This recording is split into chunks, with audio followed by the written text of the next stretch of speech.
We don't realize that commitment is like pregnancy. You either are or you aren't. Right.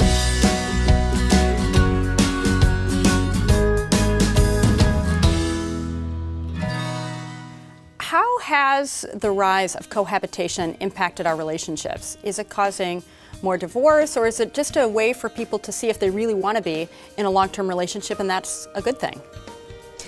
Well, I'm not so sure it's a good thing. I think that one of the problems that we're having is that you can't have a trial commitment. So it gives this sense that you could try on commitment, but you can't. Right. You know, when I wrote Kaizen for Couples, I talk about the hokey-pokey relationship that is sort of prevalent these days. You've got one foot in and one foot out, and that's what it's all about. And then you have your team on the outside saying, well, you know, you could just get a divorce, try it out. Right. And so we don't have that level of commitment. So I think that it's doing us a disservice, but if you want to have the cohabitation, I have no problem with it. I don't care if it's an institutional issue or if it's a relational necessity, but if you're going to do it, go into it committed. Right. Don't go in to try it on.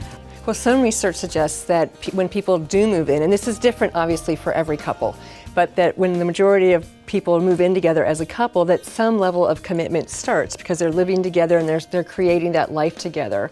There's some other trends. I think that in America, it turns out that people tend to move in a little faster than they do in other countries, and we have a higher rate of cohabitation not working out. So, for example, 3 months or maybe 6 months or something like that. And that is really fast. I mean, you don't know someone so very well. Then to move in without the bigger commitment of marriage, things get real dicey. Additionally, there is some information about, in our country, economics being a factor sometimes for people to move in. It's not so much that they really have decided, hey, I might want to live with this person for a long time and check out this marriage, but it's economic. Have to pay too high rents. Right, and also that education levels, people who are more educated tend to move in together a little bit later. Sometimes that's also tied into economics. They can afford their own rents more easily.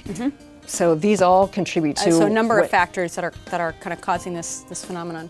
Yeah, and I think the fact that it's not probably a good thing would mean something like this, that the divorce rate of couples who cohabitate and marry is, I think, 50% higher than the divorce rate of people who don't cohabitate and marry. So that the trial marriage is just an illusion. It doesn't do that. And Helen and I are always trying to figure out what's the dynamic that leads to that. And what we've arrived at is that it's sort of like what you just said, ambivalence. That our brains cannot work with ambivalence. You have to commit. Then the brain knows what to do. We're committed. You may not know what to do, but at least, in terms of making the marriage better, but at least you are in the ring together. Right.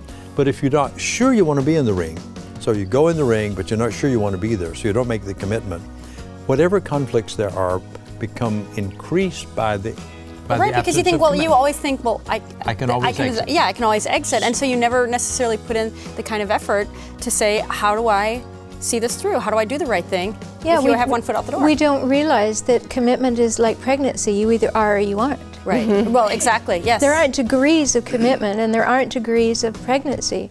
And we have to really get that.